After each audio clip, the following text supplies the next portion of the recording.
सनातन धर्म में तुलसी, holy basil, को माता तुलसी के रूप में पूजा जाता है। वह केवल एक पौधा नहीं, बल्कि एक देवी स्वरूप हैं, जिनकी पूजा से पाप नष्ट होते हैं, दरिद्रता दूर होती है और घर में सुख, शांति, समृद्धि और आरोग्य का वास होता है। तुलसी विवाह, संध्या वंदन, व्रत, पूजन और हरिभक्ति में अनिवार्य मानी गई हैं। लेकिन क्या आपने कभी सोचा है, तुलसी माता का जन्म कैसे हुआ? वह पौधा कैसे बनी? और उनका श्रीहरि विष्णु से क्या संबंध है? आइए जानते हैं इस रहस्यमयी और दिव्य पौराणिक कथा को, जो आपको आध्यात्मिक आनंद से भर देगी। भाग एक असुर कन्या जो भगवत भक्ति में लीन थी। बहुत समय पहले दानवों के राजा दैत्यराज कलनेमी का एक पुत्र था, जलंधर। जलंधर बलशाली, अत्यंत वीर और पराक्रमी था। उसने समुद्र से जन्म लिया था और वरुण देव से उसने अमृता का वर प्राप्त कर लिया था। लेकिन उसकी शक्ति का रहस्य उसकी पत्नी में छिपा था, वृंदा। वृंदा एक परम पतिव्रता स्त्री थी। वह भगवान विष्णु की अनन्य भक्त थी और प्रतिदिन पूजा पाठ, व्रत और तपस्या में लीन रहती थी। उसका पतिव्रत्य ऐसा महान था कि उसके प्रभाव से जलंधर को कोई भी देवता पराजित नहीं कर सकता था। भगवान शिव तक भी उसे मार नहीं पाए। देवता भयभीत हो उठे। उन्होंने श्रीहरि विष्णु से सहायता की याचना की। लेकिन एक भक्त की पत्नी के विरुद्ध चलना श्रीहरि को भी धर्म संकट में डाल गया। फिर भी धर्म की रक्षा के लिए उन्हें एक कठिन निर्णय लेना पड़ा। भाग 2। श्रीहरि विष्णु का मोहिनी रूप और वृंदा का पतिव्रत धर्म भंग। श्रीहरि विष्णु ने एक लीला रची। उन्होंने जलंधर का रूप धारण किया और वृंदा के सामने प्रकट हो गए। वृंदा ने जब अपने पति के रूप में विष्णु को देखा तो वह उन्हें पहचान न सकी। उन्होंने उनका स्वागत किया और पति धर्म के अनुसार उनकी सेवा करने लगी। जैसे ही वृंदा ने श्रीहरि को पति समझकर स्पर्श किया, उसी क्षण उसका पतिव्रत्य भंग हो गया। उसी समय देवताओं ने जलंधर पर आक्रमण किया और वह युद्ध में मारा गया। जब वृंदा को सच्चाई का पता चला तो वह क्रोध और दुख से व्याकुल हो उठी। उसने विष्णु से कहा, हे प्रभु, आपने मेरी भक्ति का अपमान किया है। आप मेरे आराध्य थे और आपने ही मेरे साथ छल किया।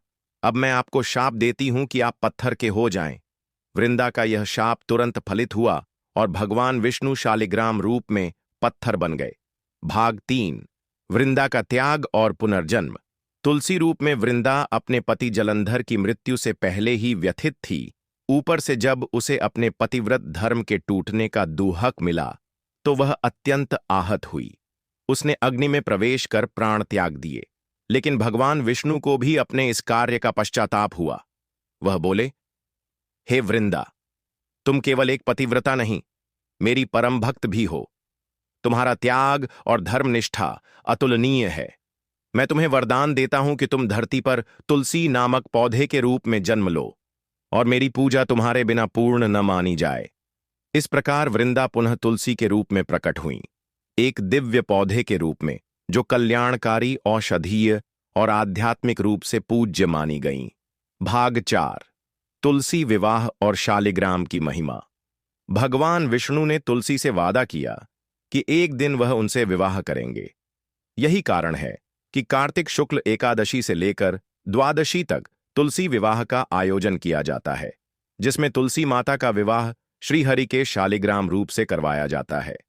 यह विवाह एक प्रतीक है भक्त और भगवान के मिलन का, त्याग और तपस्या के प्रतिफल का। शालिग्राम रूप में श्रीहरि की पूजा आज भी तुलसी के बिना अधूरी मानी जाती है। भाग 5। तुलसी की आध्यात्मिक महिमा। तुलसी केवल एक पौधा नहीं, बल्कि देवी का स्वरूप है। उनकी पूजा करने से पाप नष्ट होते हैं, दरिद्रता मिटती है, परिवार में सुख शांति आती है और भगवान विष्णु अत्यंत प्रसन्न होते हैं। स्कंद पुराण और पद्म पुराण में तुलसी की महिमा का सुंदर वर्णन मिलता है। तुलसी पत्र के बिना भगवान विष्णु को भोग तक नहीं लगता। यह भी कहा गया है कि जो व्यक्ति प्रतिदिन तुलसी के सामने दीपक जलाता है और जल अर्पण करता है, उसके सारे दोष कटते हैं और जीवन में सौभाग्य बढ़ता है। उपसंहार। तुलसी माता का संदेश। तुलसी माता की यह कथा केवल पौराणिक नहीं, बल्कि हमें यह सिखाती है कि सच्ची भक्ति, निष्ठा और त्याग अमर होते हैं। भले ही संसार में छल, संकट और भ्रम फैले हों, लेकिन जो सत्य और धर्म के मार्ग पर चलता है वह भगवान की कृपा का पात्र बनता है। तुलसी आज भी हर घर में पूजी जाती है।